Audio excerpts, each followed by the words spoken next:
大家好，歡迎嚟到蜜菇的童話。今日為大家帶嚟嘅故事叫做《貪心的狐狸》。喺森林嘅深處住咗好多可愛嘅小動物，佢哋每日都開心咁生活埋一齊。直到有一日，森林裏面嘅一隻狐狸開始有咗啲壞嘅心思。佢有啲小聰明，但係就總係將啲聰明用咗喺啲唔啱嘅地方。秋天嚟啦，天氣慢慢轉涼，森林裏面嘅小動物為咗準備過冬，都開始忙住儲存食物。其中一隻勤力嘅松鼠仔，每一日嘅一大朝早就起身，喺森林裏面周圍奔跑，收集一粒又一粒又圓又大嘅橡果。佢將橡果全部都搬返屋企，整齊咁放好，心入邊開心咁諗：有咗呢啲橡果，冬天就唔使驚肚餓啦。就喺一個冇遠嘅地方，有一雙狡猾嘅眼睛正偷偷咁望住，原來係狐狸啊！佢見到松鼠仔屋企裏邊塞滿咗飽溫嘅橡果，既羨慕又妒忌，心裏面即刻打起咗壞嘅主意啊！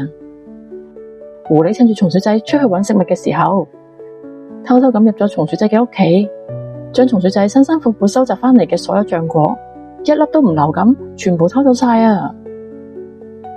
當日嘅傍晚，松鼠仔帶住今日新執到嘅幾粒橡果翻到屋企，正打算將佢哋放入去倉庫裏面，但係當佢哋行到倉庫入邊，成個人呆咗啊！嗰度空溜溜，乜都冇。佢辛辛苦苦收集翻嚟嘅橡果，竟然全部都唔見晒啊！松鼠仔好傷心，諗到喺寒冷嘅冬天冇晒啲嘢食，忍唔住就喊咗上嚟啦。偷走咗橡果嘅狐狸一啲都唔滿足，佢好快又發現咗新嘅目標。森林裏面住咗一隻熊仔，佢最中意嘅係蜂蜜。前幾日，熊仔用咗好大嘅力氣，由好高嘅懸崖上面摘咗一個好大嘅蜂巢落嚟，裏面裝滿咗金黃色香噴噴嘅蜜糖。狐狸趁住熊仔去咗河邊飲水嘅時候，偷偷咁入咗熊仔嘅洞穴裏面，將嗰一大罐又香又甜嘅蜂蜜全部偷走啊！熊仔返到屋企，發現心愛嘅蜜糖唔見咗，淨係聞到空氣之中仲殘留住甜甜嘅味道。熊仔好難過啊，坐喺地上面傷心咁喊起上嚟。跟住狐狸又睇中咗一隻貓仔，貓仔係一個釣魚高手，佢嗰日運氣特別好，釣到好幾條又肥又大嘅魚。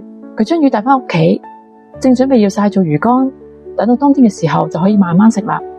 嗰日嘅下晝，貓仔懶洋洋咁喺花園度曬太陽，舒服到開始瞌眼瞓啦。狐狸即刻趁呢個機會，靜靜咁潛入咗貓仔嘅屋企裏邊，將屋入邊曬緊嘅魚偷走晒。貓仔瞓醒啦，發現啲魚全部唔見晒，佢好焦急咁大叫：我啲魚俾人偷走晒啊！松鼠仔、熊仔同埋貓仔都唔見咗過冬嘅食物，佢哋又傷心又着急。松鼠仔哽咽咁話：我花咗成個秋天收集嘅橡果，全部都冇晒啊！熊仔難過咁話：我啲蜜糖都係啊，俾人偷走晒，一滴都冇剩啊！貓仔垂頭喪氣咁接住話：我啲魚都俾人偷咗啊！佢哋異口同聲咁話：點會咁巧噶？呢一刻，佢哋終於明白啦，森林裏面出現咗一個專門偷食物嘅小偷啊！熊仔用堅定嘅聲音話：我哋一定要諗方法捉住佢。聰明嘅貓仔碌咗一下眼仔，好快就諗到一個好主意。佢先跑去同豬仔商量，請佢幫忙。跟住大家分頭咁去散播消息。喂，你知唔知啊？豬仔屋企裏面啊有好多好多薯仔啊，堆到好似一座山咁高啊！貪心嘅狐狸好快就收到呢個消息，佢一諗到有食唔完嘅薯仔就開心到不得之了啦，心諗太好啦，我最中意食焗薯仔。佢一邊諗一邊忍唔住流口水啦。嗰日嘅夜晚，豬仔按照計劃扮出去搵朋友，匿埋喺一邊嘅狐狸見到豬仔走咗，即刻鬼鬼祟祟咁入咗去豬仔嘅屋企。佢啱啱先踏入去，一塊大網就由天花板度跌咗落嚟啦，將佢牢牢咁困住咗。呢個時候，豬仔同所有嘅小動物一齊行咗入嚟，將狐狸團團圍住。狐狸望住大家，又慚愧又驚，低住頭咁細聲話：對唔住啊，我只係一時貪心。熊仔行上前，嚴肅咁同狐狸講：狐狸，你自己唔努力，但係就去偷走人哋辛苦得嚟嘅嘢，呢個行為係唔啱噶。你睇下，大家都因為俾你偷走晒啲食物而好唔開心啊！睇住大家憤怒又失望嘅眼神，狐狸真心知道自己做錯咗啦。佢將偷返嚟嘅嘢食全部都還返晒俾松鼠仔、熊仔同貓仔，而且好誠心誠意咁向佢哋道歉。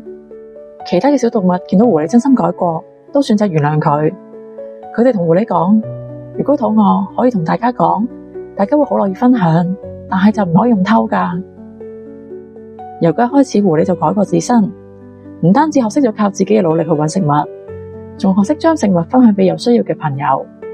大家聽完貪心的狐狸呢個故事，除咗學到唔可以偷取人哋嘅成果之外，又有冇嘢喺呢個故事中啟發到你呢？有嘅話可以留言俾我哋，話俾你知㗎。下集再同大家講故事，拜拜。